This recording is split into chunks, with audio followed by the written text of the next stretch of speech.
Cuando mi hijo Ricardo falleció en un accidente de auto, yo estaba a kilómetros de distancia, organizando su funeral en la ciudad donde él vivía. 3 días después, recibí una llamada de Carmen, mi empleada de confianza desde hacía 15 años. Su voz temblaba. Señora Teresa, encontré algo en la casa. Usted necesita regresar de inmediato. No le comente nada a Isabela. Por favor, confíe en mí.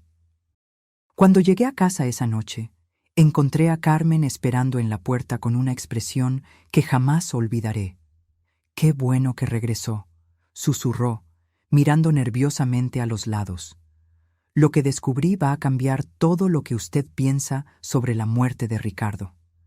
Pero antes de continuar, asegúrate de ya estar suscrito al canal y escribe en los comentarios. ¿Desde dónde estás viendo este video? Nos encanta saber hasta dónde están llegando nuestras historias». Nunca imaginé que a los 62 años estaría enterrando a mi único hijo. Ricardo tenía solo 34 años cuando ocurrió el accidente. Un choque frontal en la carretera, dijeron los policías. Muerte instantánea.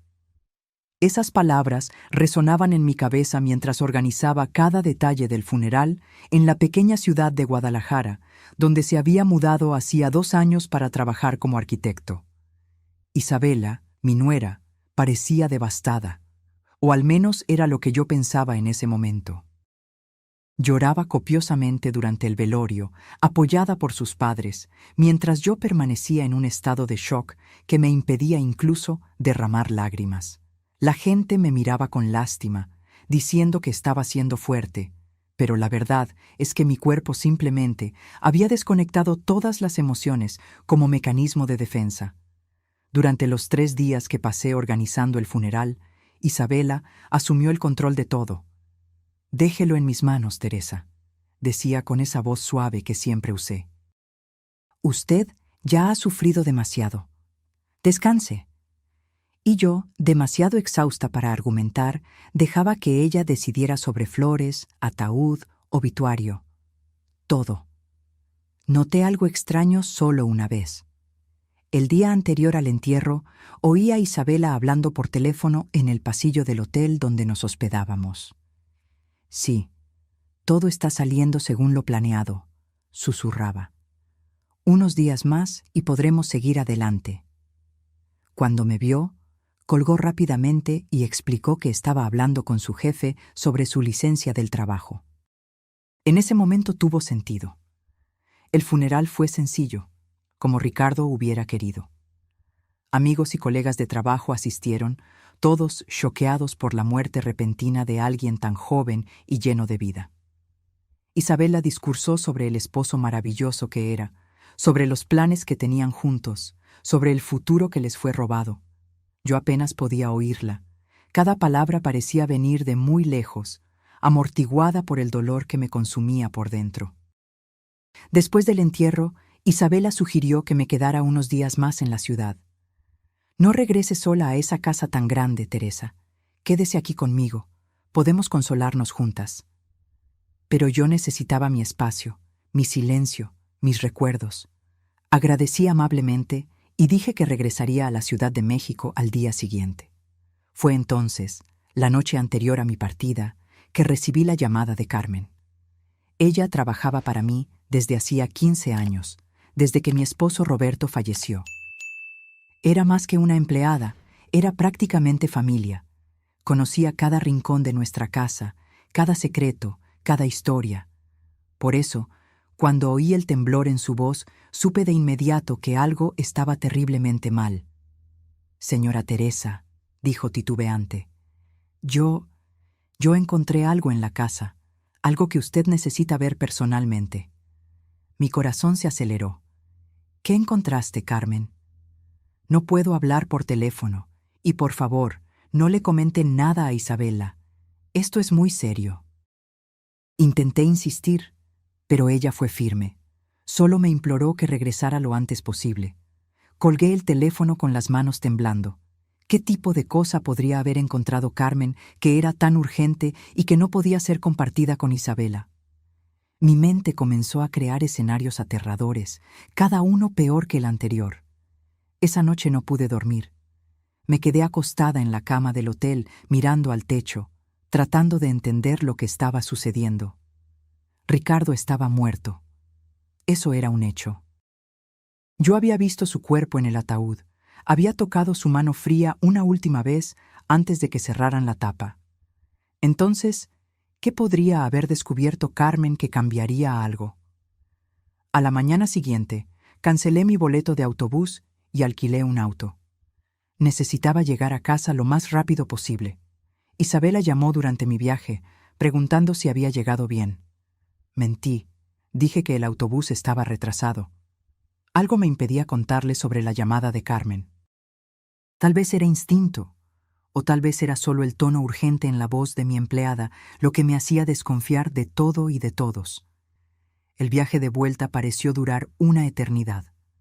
Cada kilómetro recorrido aumentaba mi ansiedad. Llamé a Carmen 2 veces, pero ella solo repitió que necesitaba mostrarme algo personalmente. Confíe en mí, señora. Cuando usted vea lo que encontré, va a entender por qué no puedo hablar por teléfono. Llegué a casa al anochecer. Carmen estaba esperando en la puerta, como había dicho, pero no estaba sola. A su lado estaba un hombre que yo no conocía, alto, con lentes, vistiendo un traje discreto. Cuando me acerqué, pude ver la expresión tensa en el rostro de Carmen y algo que parecía ser miedo en sus ojos. «Señora Teresa», dijo tan pronto como salí del auto, «este es el doctor Alejandro Méndez. Él es investigador privado». Mi mundo dio vueltas. ¿Investigador privado? Carmen, ¿qué está pasando? El hombre dio un paso al frente, extendiendo la mano. «Señora Teresa, sé que esto debe ser muy confuso, pero su empleada me contrató hace 3 semanas. Ella tenía sospechas sobre ciertas irregularidades que involucraban a su hijo». Sospechas. Irregularidades. Las palabras no tenían sentido. ¿De qué están hablando? Mi hijo murió en un accidente de auto. Carmen tomó mi mano con delicadeza.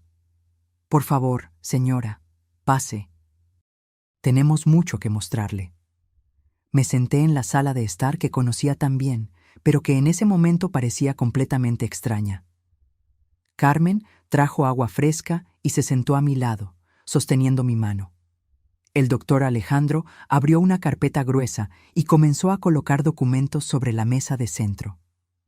«Señora Teresa», comenzó con voz profesional pero amable.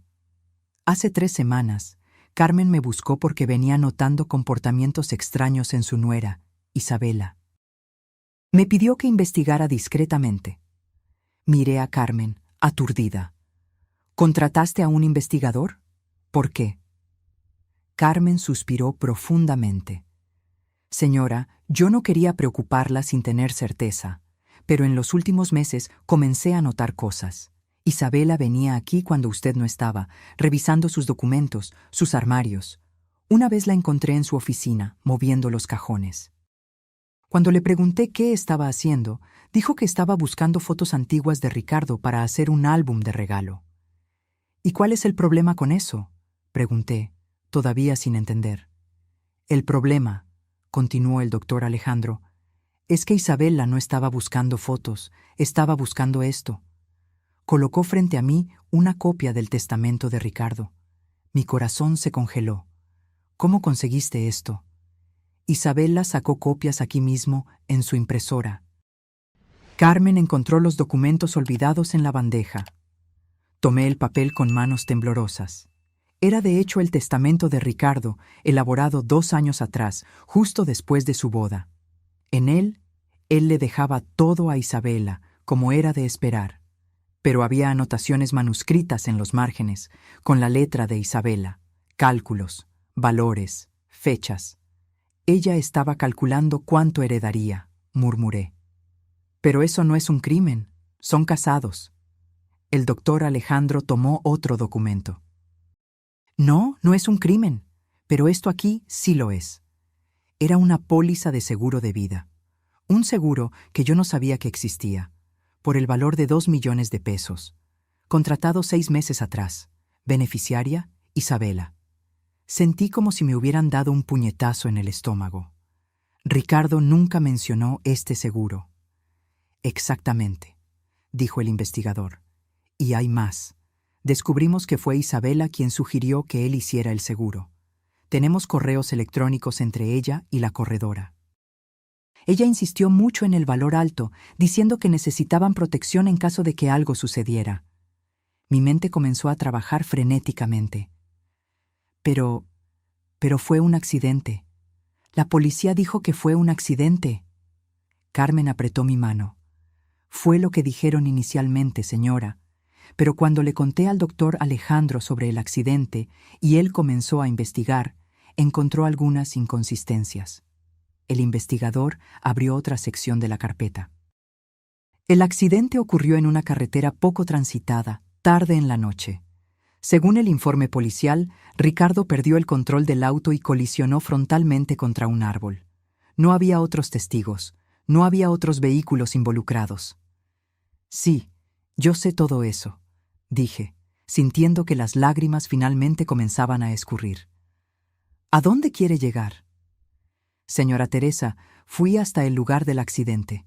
Examiné las fotos de la pericia. Hablé con el mecánico que remolcó el auto. Hizo una pausa, como si estuviera midiendo las palabras. Los frenos del auto habían sido saboteados. El silencio que siguió fue absoluto. No podía procesar lo que él estaba diciendo. ¿Saboteados? Eso es imposible. La policía lo habría notado. La policía hizo solo una investigación superficial.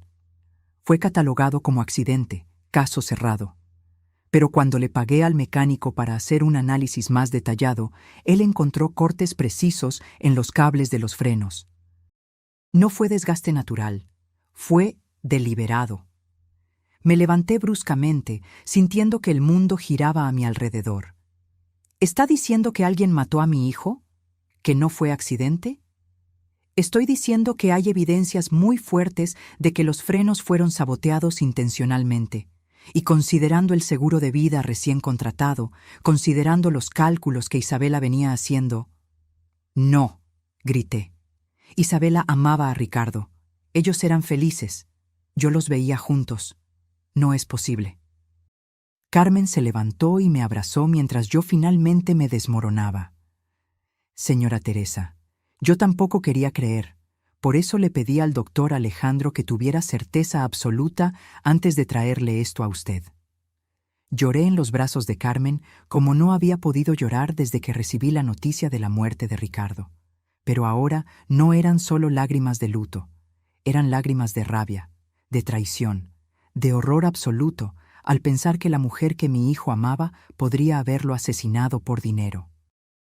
Hay más, dijo el doctor Alejandro después de darme algunos minutos para recomponerme. Isabela tiene un historial.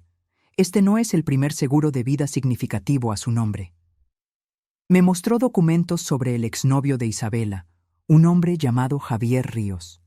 Ellos estaban prometidos hace 6 años. 3 meses antes de la boda, Javier murió en un accidente doméstico, caída de la escalera. Dios mío, susurré. Había un seguro de vida. $500,000. Isabela era la beneficiaria. Ella recibió el dinero, usó parte para mudarse a la ciudad donde conoció a Ricardo y el resto desapareció. Probablemente se gastó todo en 2 años. Miré los documentos esparcidos en la mesa. Póliza de seguro, correos electrónicos, fotos del auto destruido de Ricardo, informes del mecánico. Cada pedazo de papel era una pieza de un rompecabezas horrible que mostraba que mi hijo no había muerto en un accidente. Había sido asesinado por su propia esposa. ¿Qué hago ahora?, pregunté, sintiéndome completamente perdida. Vamos a la policía, presentamos todas estas evidencias y exigimos que reabran la investigación, respondió el doctor Alejandro. Pero necesita estar preparada, señora Teresa. Esto va a ser difícil. Isabela va a negar todo. Ella es inteligente, calculadora, pero tenemos suficientes evidencias para al menos levantar sospechas. Aquella noche, sentada en la casa silenciosa con Carmen a mi lado, me di cuenta de que mi luto había tomado una forma completamente diferente. No estaba solo llorando la pérdida de mi hijo. estaba procesando la traición, el horror de saber que la mujer que él amaba había planeado su muerte meticulosamente, y estaba sintiendo una rabia que nunca había experimentado antes en toda mi vida. A la mañana siguiente, desperté con una determinación que no sabía que poseía. Carmen había dormido en el cuarto de huéspedes, y cuando bajé a la cocina, ella ya había preparado café de olla.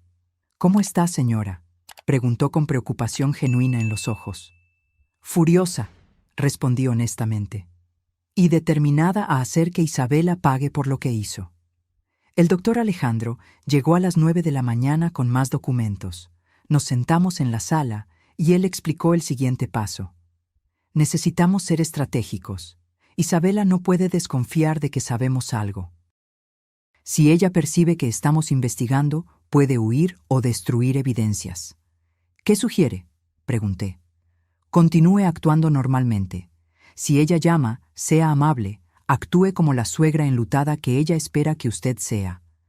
Mientras tanto, voy a trabajar con un abogado penalista y llevaré estas evidencias a un comandante de confianza». Fue la semana más difícil de mi vida. Isabela llamaba todos los días, siempre con aquella voz dulce y preocupada. «¿Cómo está, Teresa? ¿Está comiendo? ¿Necesita que vaya ahí?». Y yo tenía que responder con calma, esconder la náusea que sentía al oír su voz, fingir que aún creía en sus lágrimas falsas. Durante ese tiempo, el doctor Alejandro descubrió más cosas perturbadoras. Isabela había contratado a un mecánico de dudosa reputación 3 semanas antes del accidente de Ricardo. Teníamos su nombre, y cuando el doctor Alejandro lo confrontó con las evidencias, el hombre confesó. Isabela le había pagado 5,000 pesos para cortar los cables de los frenos de forma que pareciera desgaste natural. «¿Está dispuesto a testificar?», pregunté cuando supe de esto. «Sí, a cambio de inmunidad parcial. Está aterrado y quiere colaborar con la justicia». Cada nuevo descubrimiento era como una puñalada en el corazón. Pensar que mientras Ricardo conducía aquella noche, sin saber que sus frenos no funcionarían, Isabela estaba en casa, esperando la llamada que confirmaría su muerte. Era demasiado monstruoso para comprender. Carmen me contó más detalles que había notado en los meses anteriores. «Isabela cambió después de que se casaron, señora. Al principio era dulce y atenta, pero poco a poco fue poniéndose impaciente con Ricardo. Oí discusiones sobre dinero. Ella quería un nivel de vida más alto de lo que el salario de él permitía. Ricardo nunca mencionó problemas en el matrimonio», dije, sintiendo culpa por no haber notado nada. Él era su hijo, señora. No iba a preocuparla con sus problemas, pero yo lo veía. Veía cómo ella miraba esta casa, calculando el valor. Veía cómo preguntaba sobre las finanzas de usted, sobre testamentos, herencias. Una semana después de mi conversación inicial con el doctor Alejandro, él me llamó. «Tenemos todo lo que necesitamos. El comandante quiere verla mañana a las 10 de la mañana. Vamos a pedir oficialmente la reapertura del caso y la detención de Isabela». Aquella noche no dormí. Continuaba viendo el rostro de mi hijo, recordando cada momento que pasamos juntos. Ricardo era mi único hijo, mi única familia después de que Roberto murió. E Isabela se lo había quitado por pura avaricia. En la comandancia relaté todo lo que sabía. El comandante, un hombre experimentado llamado Comandante Marcelo, escuchó atentamente mientras el doctor Alejandro presentaba las evidencias. Los documentos del seguro, los correos electrónicos, la declaración del mecánico, el análisis de los frenos, el historial de Isabela con el exnovio muerto. «Es un caso sólido», dijo el comandante, «pero necesitamos más. Necesitamos algo que la conecte directamente al crimen. Una confesión sería lo ideal, pero ella es demasiado lista para eso». «¿Y si ella no sabe que estamos grabando?», sugirió el doctor Alejandro. Lo miré confusa. «¿Qué quiere decir?». «Usted podría confrontarla. Con una grabadora oculta. Si consiguiéramos hacer que admita algo, tendríamos nuestra confesión». El comandante frunció el ceño. Es arriesgado, y puede que no sea admisible en un tribunal dependiendo de cómo se haga. Pero puede darnos pistas, insistió el doctor Alejandro. Puede mostrarnos dónde buscar más evidencias. 3 días después, estaba sentada en la sala de la casa que había sido de Ricardo, esperando a que Isabela llegara. Ella había llamado más temprano diciendo que necesitaba recoger algunas pertenencias de su esposo. ¿Puedo pasar por ahí, Teresa? Sé que es difícil para usted, pero necesito algunas cosas de él. Acepté, mi voz tranquila a pesar del corazón acelerado. El doctor Alejandro me había dado una pequeña grabadora que escondí en el bolsillo del abrigo. Carmen estaba en la cocina, lista para intervenir si algo salía mal. Cuando sonó el timbre, respiré profundo. Era hora de enfrentar a la mujer que había asesinado a mi hijo. Abrí la puerta y allí estaba ella. Isabela parecía cansada, con ojeras profundas y ropa oscura de luto. Por un momento, casi me engaño pensando que realmente estaba sufriendo. Pero entonces recordé el seguro de 2 millones, el mecánico pagado para sabotear el auto, el exnovio muerto en circunstancias similares. Teresa, dijo, abrazándome. Tuve que hacer un esfuerzo enorme para no alejarme con asco. ¿Cómo está? Sobreviviendo, respondí, manteniendo la voz neutra. Pase. Nos sentamos en la sala. Isabela miró a su alrededor con una expresión que ahora yo podía leer claramente. Estaba evaluando el valor de todo, los muebles antiguos, los cuadros, las antigüedades que Roberto había coleccionado. Esta casa tiene tantos recuerdos, dijo con un suspiro. Ricardo siempre hablaba de crecer aquí. Sí, acepté. Fueron años felices. Hubo un silencio incómodo. Entonces Isabela comenzó a hablar sobre las pertenencias que vino a buscar. Mientras ella hablaba, observé cada detalle. La forma en que sus ojos nunca encontraban los míos por mucho tiempo, cómo sus manos jugaban nerviosamente con el anillo de casada. Isabela, comencé, decidiendo ir directo al punto. ¿Usted amaba a mi hijo? Ella pareció sorprendida con la pregunta. Claro que sí, Teresa. Ricardo era el amor de mi vida. ¿De verdad? Insistí, porque me quedé pensando. ¿Estaban realmente felices? Su rostro se contrajo. ¿Por qué está preguntando eso? Solo curiosidad de madre, dije, tratando de sonar casual. Sabe cómo es. Una siempre se pregunta si nuestros hijos eran felices de verdad en sus matrimonios. Isabela se relajó un poco. Teníamos nuestros problemas, como toda pareja, pero sí, éramos felices.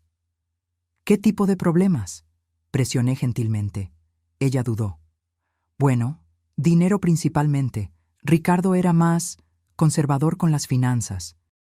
Yo quería vivir un poco más, disfrutar mientras somos jóvenes. Entiendo. ¿Y el seguro de vida que hicieron? Vi sus ojos dilatarse levemente antes de que ella se recompusiera. ¿Qué seguro? El de 2 millones de pesos. Ricardo me lo mencionó. Mentí. Dijo que usted lo había sugerido. Ah, sí, dijo rápidamente. Era solo precaución. Nunca se sabe lo que puede suceder. Nunca se sabe, repetí, dejando que las palabras quedaran suspendidas en el aire. Usted debe estar muy aliviada financieramente ahora. Isabela me miró con una expresión indignada. ¿Cómo puede decir eso? Perdimos a Ricardo. Sí, perdimos, pero usted va a recibir 2 millones de pesos. Eso debe ayudar. Teresa, no puedo creer que esté hablando así conmigo. Solo estoy siendo práctica, Isabela, como usted también lo fue cuando escogió aquel valor específico para el seguro 6 meses atrás. Vi el pánico comenzar a aparecer en sus ojos. No sé qué está insinuando. No estoy insinuando nada, dije calmadamente. Estoy afirmando, usted mató a mi hijo por el dinero. Isabela se levantó bruscamente. Usted enloqueció. Ricardo murió en un accidente. Los frenos fueron saboteados, dije, también levantándome. Sé sobre el mecánico que usted pagó. Sé sobre Javier, su exnovio que también murió convenientemente después de hacer un seguro de vida con usted como beneficiaria. Su rostro se puso blanco como el papel. Usted está delirando. El dolor la está haciendo imaginar cosas. No estoy imaginando los correos electrónicos entre usted y la corredora de seguros.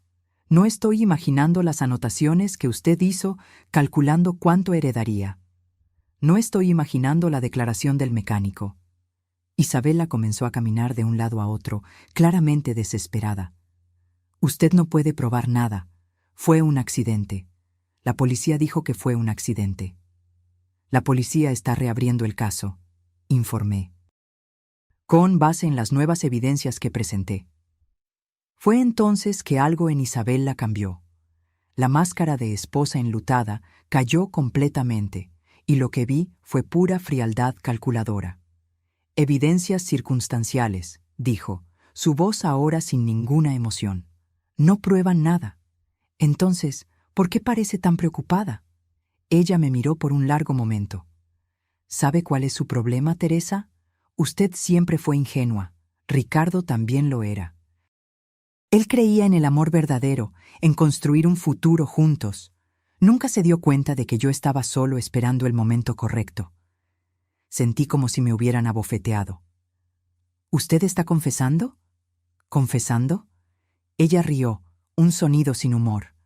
No estoy confesando nada que pueda ser usado en mi contra. Pero ya que quiere tanto saber la verdad, voy a darle un regalo. Sí, me casé con Ricardo por el dinero. Sí, lo convencí de hacer ese seguro. Y sí, fue muy conveniente cuando aquel accidente sucedió. Usted lo mató, susurré.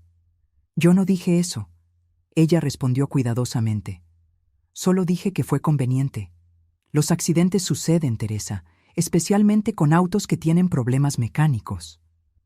Mi mano temblaba en el bolsillo donde estaba la grabadora.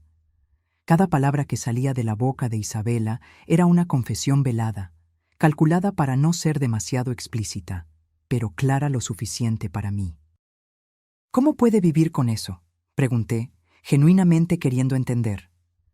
Isabela se sentó nuevamente, ahora completamente relajada, como si se hubiera quitado un peso de encima al finalmente poder ser honesta. ¿Vivir con qué? ¿Con la elección de garantizar mi futuro? Teresa, el mundo no es un cuento de hadas. La gente hace lo que necesita hacer para sobrevivir. ¿Sobrevivir?, repetí incrédula. Usted mató a 2 personas por dinero. Eso no es supervivencia, es asesinato. Llámelo como quiera, se encogió de hombros. Javier era un tonto que gastaba todo su dinero en inversiones tontas. Cuando descubrí sobre el seguro de vida de su empresa, me di cuenta de que valía más muerto que vivo. Sentí náuseas subir por la garganta. ¿Y Ricardo? ¿Mi hijo era solo otro tonto para usted? Por un momento, algo que pudo haber sido remordimiento pasó por los ojos de Isabela, pero desapareció rápidamente. Ricardo era diferente. Al principio, realmente creí que podría funcionar. Él era gentil, cariñoso, pero la gentileza no paga las cuentas, Teresa. Y cuanto más tiempo pasaba, más me daba cuenta de que él nunca me daría el tipo de vida que yo merecía. Entonces decidió matarlo. Decidí hacer lo que era mejor para mí. Ella corrigió. Ricardo tenía este seguro, tenía la herencia que eventualmente recibiría de usted. Muerto, yo recibiría todo eso inmediatamente. Viva, yo tendría que esperar años, décadas tal vez, hasta que ustedes dos murieran naturalmente. La crueldad casual en sus palabras me dejó sin aliento. Usted es un monstruo. Soy una sobreviviente, ella replicó. Y la diferencia entre nosotras, Teresa, es que yo no tengo miedo de hacer lo que se necesita hacer. Fue entonces que Carmen entró en la sala, e Isabela se dio cuenta de que no estábamos solas. Su rostro cambió instantáneamente, volviendo a la máscara de esposa enlutada. Carmen estaba escuchando todo, expliqué calmadamente. Así como esta grabadora. Mostré el pequeño dispositivo que había sacado del bolsillo. El pánico finalmente se apoderó de Isabela. ¿Usted me grabó? Eso es ilegal. No puede ser usado en un tribunal. Tal vez no, acepté. pero con seguridad va a ayudar a la policía a saber dónde buscar más evidencias. Y con la declaración de Carmen como testigo de lo que usted acaba de admitir. Isabela se levantó bruscamente, tomando su bolso. Ustedes no tienen nada, absolutamente nada que pueda incriminarme de verdad. Cualquier abogado mediocre va a destruir este caso. Tal vez, dijo una voz desde la puerta. Todos nos volteamos para ver al comandante Marcelo entrando con 2 policías, pero estamos dispuestos a intentar. Isabela intentó correr, pero los policías fueron más rápidos. Mientras la esposaban, ella gritaba sobre sus derechos, sobre cómo aquello era un absurdo, cómo nos demandaría a todos, pero todo lo que yo veía era a la mujer que había asesinado a mi hijo siendo finalmente llevada para responder por sus crímenes. Después de que ellos se fueron, me derrumbé en el sofá. Carmen se sentó a mi lado, sosteniendo mi mano. Se acabó, señora. Ella va a pagar. No se acabó, susurré. Ricardo sigue muerto. Nada de lo que le pase a ella va a traerlo de vuelta. En los días siguientes, la historia ganó los titulares. Viuda negra detenida por asesinato del esposo, decía un periódico. Mujer acusada de matar a 2 hombres por seguro de vida, proclamaba otro. Reporteros acamparon enfrente de mi casa, todos queriendo entrevistas, declaraciones, fotos. El doctor Alejandro me aconsejó no hablar con la prensa. Deje que la justicia siga su curso. Cualquier cosa que la señora diga ahora puede ser usada por la defensa. Entonces me mantuve en silencio, observando de lejos mientras el caso se desarrollaba. La fiscalía presentó todas las evidencias: la declaración del mecánico, los correos electrónicos sobre el seguro, el historial con Javier, mi grabación. La defensa de Isabela intentó desacreditar todo, argumentando que era circunstancial, que el mecánico estaba mintiendo para conseguir un acuerdo, que la grabación era inadmisible. Pero entonces algo inesperado sucedió. Una excompañera de trabajo de Isabela salió a la luz. Ella tenía correos electrónicos de hace 3 años, antes de que Isabela conociera a Ricardo, en los cuales ella discutía abiertamente su plan de encontrar un hombre rico y asegurar mi futuro de una vez por todas. Había hasta un mensaje específico que decía: ya funcionó una vez, ¿por qué no funcionaría de nuevo? Era la evidencia que faltaba, la prueba de premeditación que conectaba a Javier y Ricardo. La excompañera explicó que había guardado los correos electrónicos porque en la época le pareció extraño, pero nunca imaginó que Isabela realmente pondría aquellos planes en práctica. Con esta nueva evidencia, el caso de la fiscalía se hizo aún más fuerte. El abogado de Isabela intentó negociar un acuerdo, pero la fiscal fue inflexible. Ella mató a 2 personas a sangre fría por dinero. Iremos a juicio. Durante todo este proceso, viví en una especie de limbo emocional. Parte de mí quería justicia, quería ver a Isabela pagar por lo que hizo. Pero otra parte solo quería que todo acabara, que yo pudiera finalmente procesar la muerte de mi hijo sin tener que revivir los detalles horribles todos los días en las noticias. Carmen fue mi puerto seguro durante esos meses. Ella cuidaba de la casa, alejaba a los reporteros, garantizaba que yo comiera y durmiera. La señora necesita cuidarse, decía siempre. Ricardo querría que usted siguiera adelante. Pero, ¿cómo seguir adelante cuando cada día traía una nueva revelación sobre cómo mi hijo había sido traicionado por la mujer que amaba? Descubrimos que Isabela había comenzado a investigar formas de sabotear frenos de auto 2 meses antes del accidente de Ricardo. Su historial de navegación estaba lleno de búsquedas sobre accidentes automovilísticos fatales y cómo parecer una viuda enlutada convincente. La frialdad calculadora de cada acción de ella era casi incomprensible. Ella había planeado todo meticulosamente, desde conocer a Ricardo hasta escoger el momento exacto para matarlo. Y durante todo ese tiempo, ella dormía a su lado, fingía amarlo, todo mientras preparaba su muerte. El juicio fue marcado para 6 meses después de la detención. Yo sabía que tendría que testificar, que tendría que sentarme en aquel tribunal y relatar todo lo que había descubierto. La idea me aterraba, pero yo le debía eso a Ricardo. Él merecía que la verdad fuera contada. El primer día del juicio fue uno de los más difíciles de mi vida. Entrar en aquel tribunal, ver a Isabela sentada en la mesa de la defensa con su traje discreto y expresión controlada, fue surrealista. Ella me miró cuando entré, y por un momento nuestros ojos se encontraron. No había remordimiento allí, solo cálculo. La fiscal, la LIC, Andrea Campos, era una mujer competente en sus 40, con una reputación de no perder casos de homicidio. En su declaración de apertura, ella trazó un retrato devastador de Isabela como una depredadora que escogía a sus víctimas cuidadosamente. «Señoras y señores del jurado», comenzó, «ustedes van a oír sobre una mujer que transformó el asesinato en un plan de negocios. Una mujer que veía las relaciones no como alianzas amorosas, sino como oportunidades financieras. Y cuando esas oportunidades no rendían el retorno que ella esperaba, simplemente las eliminaba y seguía a la siguiente». La defensa, liderada por un abogado caro llamado Lic, Enrique Suárez, intentó un enfoque diferente. «Mi clienta es una viuda devastada que está siendo perseguida por acusaciones basadas en coincidencias y suposiciones. Sí, ella se benefició financieramente de la muerte de su esposo, así como cualquier esposa se beneficiaría. Eso no la convierte en una asesina». Durante los días siguientes, testigo tras testigo subió al estrado.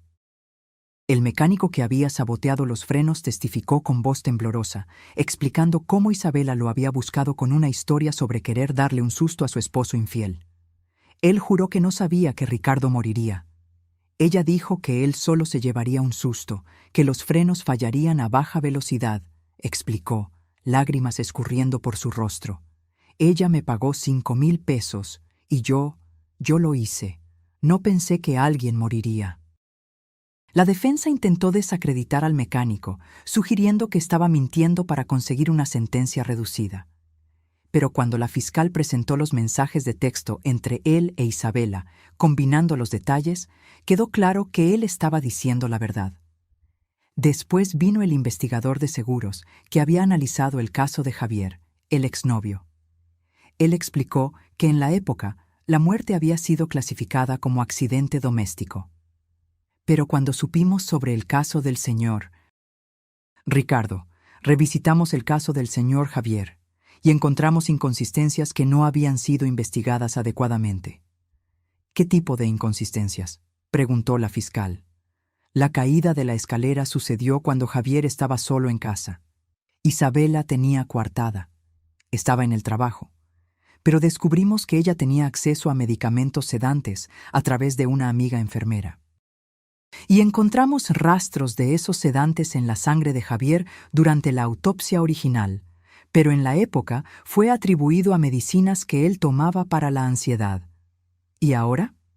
Ahora creemos que Isabela puede haberle dado los sedantes a él antes de salir para el trabajo, sabiendo que él quedaría desorientado y probablemente caería.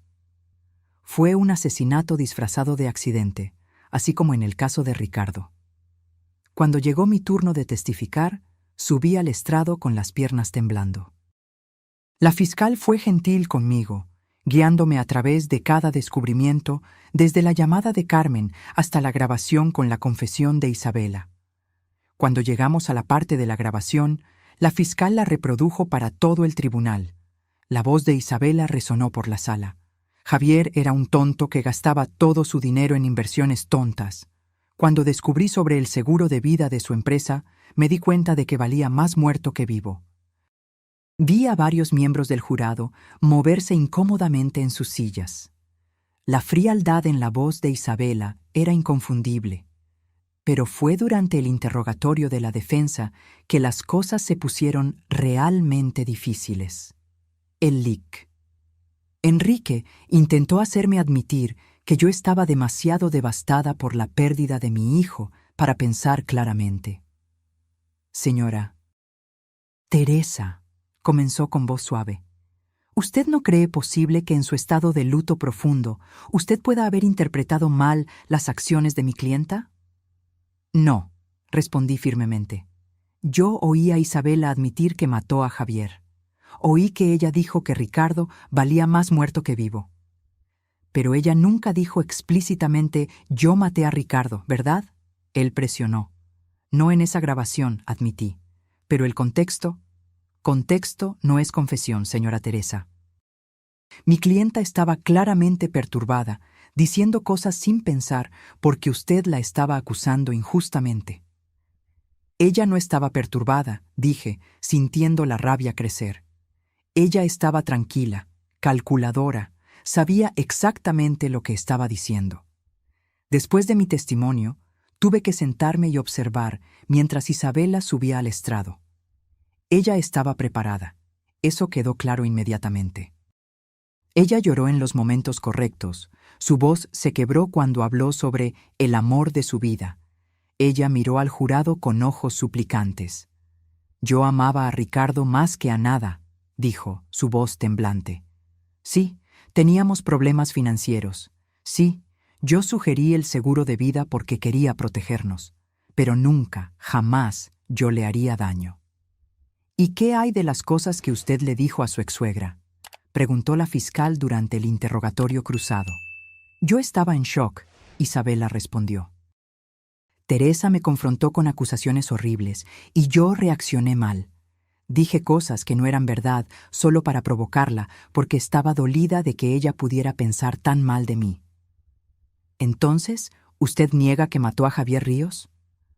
«Completamente. Javier murió en un accidente trágico. Yo lo amaba». ¿Y los correos electrónicos a su excompañera de trabajo hablando sobre encontrar un hombre rico? Isabela pausó y vi un destello de pánico en sus ojos antes de que ella se recompusiera. Aquello era una broma entre amigas.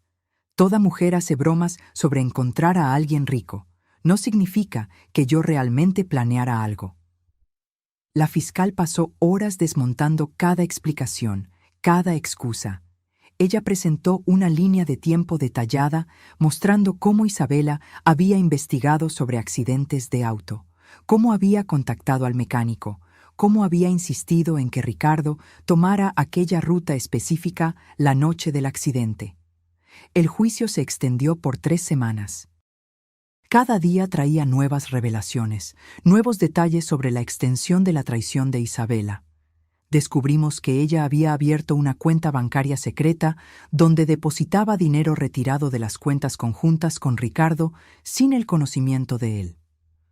Una antigua amiga de Isabela testificó que ella había dicho, meses antes del accidente: «A veces yo miro a Ricardo y pienso en cuánto mi vida sería más fácil si él simplemente no existiera más». En la época, la amiga creyó que era solo un desahogo de un matrimonio difícil. El perito que analizó los frenos del auto de Ricardo dio un testimonio técnico y devastador. Él explicó en detalles cómo los cortes habían sido hechos de forma que pareciera desgaste natural, pero que la precisión de los cortes indicaba claramente sabotaje intencional. En 25 años analizando accidentes de auto, dijo, «Nunca vi frenos desgastarse naturalmente de esa forma. Fue manipulación humana deliberada». La defensa intentó argumentar que el mecánico podría haber hecho los cortes por cuenta propia, pero los mensajes de texto entre él e Isabela eran demasiado claros.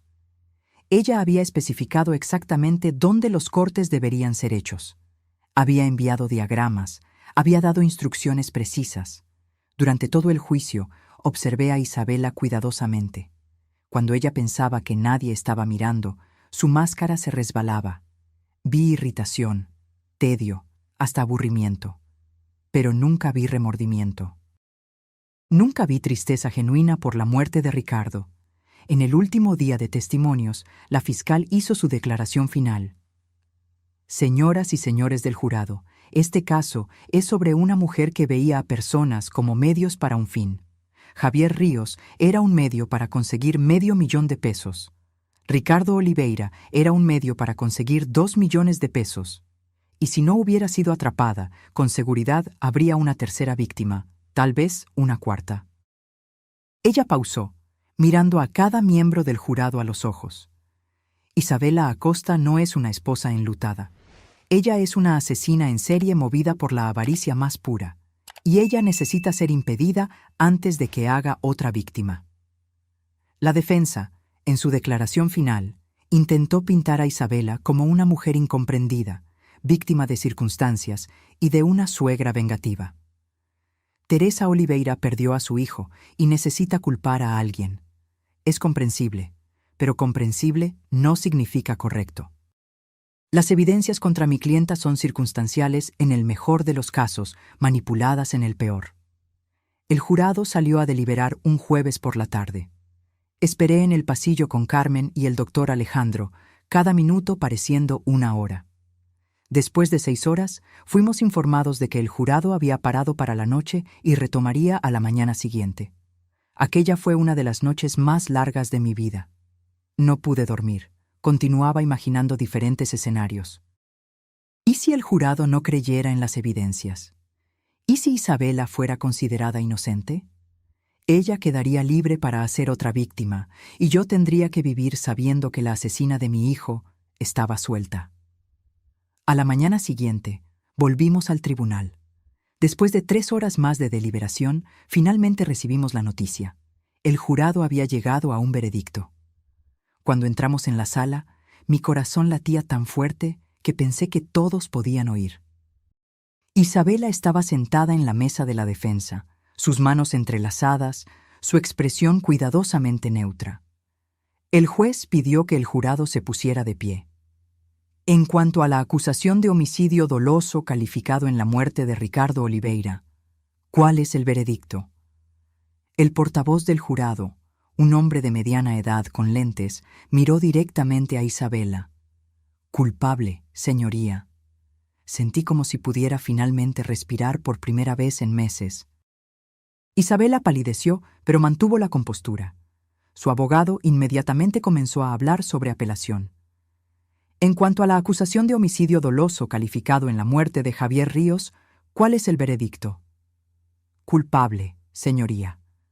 Fue en ese momento que Isabela finalmente reaccionó.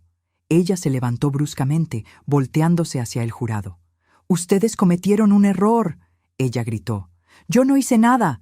Ella me tendió una trampa», apuntó hacia mí. «Teresa inventó todo porque no puede aceptar que su hijo murió». Los guardias tuvieron que contenerla mientras el juez golpeaba el martillo exigiendo orden. Pero mientras la llevaban, oí a Isabela gritar una última cosa que confirmó todo lo que yo ya sabía. Él merecía morir. Ricardo era un inútil que nunca iba a conseguir darme la vida que yo merecía. El silencio que siguió a esa explosión fue absoluto. Todos en el tribunal acababan de oír una confesión completa. El abogado de defensa cerró los ojos en derrota. La fiscal sonrió discretamente. La sentencia llegó 2 semanas después. El juez, al pronunciarla, fue directo. «Señora Acosta, sus crímenes fueron calculados, fríos y motivados por la avaricia más básica. Usted le quitó la vida a 2 hombres que confiaban en usted, que la amaban. Y lo hizo sin el menor remordimiento». Hizo una pausa, mirando a Isabela por encima de sus lentes. «Estoy sentenciándola a 2 penas consecutivas de prisión perpetua, sin posibilidad de libertad condicional por un mínimo de 40 años. Que Dios tenga misericordia de su alma, porque esta corte no la tendrá». Isabela no reaccionó esta vez. Ella solo miró fijamente hacia adelante mientras era llevada fuera de la sala. Cuando nuestros ojos se encontraron por última vez, no vi rabia o miedo. Vi solo vacío. 6 meses han pasado desde la sentencia. Estoy sentada en la terraza de mi casa, observando el jardín que Ricardo plantó cuando aún vivía aquí. Las rosas que él escogió están floreciendo, rojas y vibrantes contra el verde del césped. Carmen trajo té y se sentó a mi lado. «¿Cómo está hoy, señora?», pregunta, como hace todas las mañanas. «Mejor», respondo honestamente.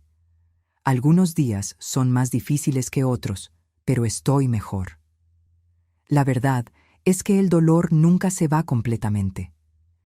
Ricardo era mi único hijo, y nada va a llenar el vacío que su muerte dejó. Pero saber que Isabela está pagando por sus crímenes trajo una especie de paz que yo no esperaba. Doné la mitad del dinero del seguro de vida de Ricardo a instituciones de caridad que ayudan a víctimas de violencia doméstica y abuso financiero. Con la otra mitad, creé una fundación en su nombre que ofrece becas de estudio para jóvenes arquitectos. Ricardo vivió por 34 años, y quiero que su legado sea más que la forma en que murió. Carmen se convirtió en más que mi empleada. Es mi compañía, mi confidente, mi familia. En las noches difíciles, cuando la soledad aprieta, ella está allí con una taza de chocolate caliente y disposición para oír mis historias sobre Ricardo niño. El doctor Alejandro todavía me visita ocasionalmente. Él se convirtió en un amigo improbable, alguien que entiende la jornada que pasé. Él me contó que usó el caso de Isabela para crear entrenamientos sobre cómo identificar depredadores financieros. Tal vez podamos salvar a otras personas de pasar por lo que la señora pasó, dijo. Aprendí muchas cosas en estos últimos meses. Aprendí que el amor puede cegar, pero la verdad eventualmente sale a la luz. Aprendí que no todo el mundo que sonríe para ti desea tu bien. Aprendí que la justicia, aunque lenta, todavía existe. Pero principalmente aprendí que soy más fuerte de lo que imaginaba. Cuando Carmen me llamó aquel día, pidiendo que yo regresara a casa, yo estaba rota por el dolor. Ahora, incluso todavía cargando ese dolor, estoy entera de una forma diferente. Ricardo me enseñó mucho en vida, pero su muerte me enseñó algo que nunca esperé aprender, que a veces las personas que más amamos guardan secretos terribles, y que nuestro papel no es cargarlos cuando ellos se van, sino honrar la memoria que ellos merecen tener. Esta mañana, desperté y fui hasta el cuarto de Ricardo. Todavía mantengo todo como él lo dejó. La fiscal había sugerido que yo lo transformara en otra cosa, que sería más saludable seguir adelante. Pero este cuarto es mi santuario, mi lugar para recordar al niño que fue, al hombre que se convirtió antes de que Isabela apareciera en su vida. Tomé una foto de él a los 20 años, sonriendo durante su graduación en arquitectura. Sus ojos brillaban con esperanza y posibilidades. Él no sabía que su vida sería tan corta, que confiaría en la persona equivocada, que pagaría con la vida por esa confianza. Te extraño todos los días, susurro a la foto. Pero voy a garantizar que seas recordado por la persona increíble que eras, no por la forma en que fuiste traicionado. Hay una parte de mí que todavía se pregunta si podría haber hecho algo diferente. Si hubiera estado más presente, ¿habría notado las señales de que algo estaba mal en su matrimonio? ¿Habría visto a través de la máscara de Isabela más temprano? Pero el doctor Alejandro me recordó que Isabela era una profesional. Ella engañó a Javier, engañó a Ricardo, engañó a todos los que la conocieron. No fue culpa de la señora, dijo. Personas como Isabela son expertas en manipulación. Es lo que ellas hacen. Carmen entra en el cuarto y se queda a mi lado. ¿La señora quiere compañía o prefiere quedarse sola? Quédate, digo. Solo estaba recordando. Ella mira la foto en mi mano. Él era un buen muchacho, siempre educado, siempre gentil. Recuerdo cuando él tenía 10 años e intentó ayudarme a cargar las compras. Casi tiró todo, pero el corazón estaba en el lugar correcto. Sonreímos juntas, compartiendo la memoria. Es eso lo que Isabela no puede quitarme. Las memorias de los años antes de que ella apareciera, los momentos que Ricardo y yo compartimos, el amor que siempre fue real. El teléfono suena y es la LIC. Andrea, la fiscal. Ella llama ocasionalmente para ponerme al día sobre el caso. Teresa, solo quería avisar que Isabela entró con apelación, como esperábamos. Pero entre usted y yo, no hay chance de que sea exitosa. La confesión de ella en el tribunal, las evidencias, la declaración del mecánico, es un caso cerrado. Gracias por avisarme, digo. Y gracias por todo lo que hizo por Ricardo. Fue un honor, ella responde. Su hijo merecía justicia. Cuando cuelgo, siento una oleada de gratitud. Gratitud porque Carmen se dio cuenta de que algo estaba mal. Gratitud por el doctor Alejandro haber creído en ella. Gratitud por la fiscal que luchó tan arduamente por mi hijo. Gratitud hasta por la llamada que cambió todo. Si Carmen no me hubiera llamado, si yo hubiera regresado a casa sin saber, Isabela habría recibido los 2 millones del seguro y seguido adelante. Tal vez encontraría otra víctima. Tal vez haría todo de nuevo. Por lo menos ahora ella está impedida de destruir más vidas. Miro por la ventana y veo a una joven pareja pasando en la calle, riendo, de manos dadas. Ellos me recuerdan a cómo Ricardo e Isabela parecían al principio. Felices, enamorados, llenos de planes para el futuro. Las apariencias pueden ser tan engañosas, pero también me recuerdo que no todo amor es falso. Roberto, mi difunto esposo, me amó verdaderamente por 30 años. Ricardo amó verdaderamente, aunque ese amor haya sido mal colocado. Y yo continúo amando a mi hijo, aunque él ya no esté aquí. Esta tarde voy a visitar su tumba. Llevo flores frescas toda semana, siempre rosas rojas como las que él plantó en el jardín. Me siento al lado de la lápida y le cuento sobre mi día, sobre las noticias, sobre la fundación que lleva su nombre. A veces me pregunto si él puede oírme, donde quiera que esté. Espero que sí. Espero que él sepa que luché por él, que garantice que la verdad saliera a la luz, que su asesina pagara por el crimen. Carmen me acompaña en esas visitas. Ella trae flores también, siempre margaritas, sus flores favoritas.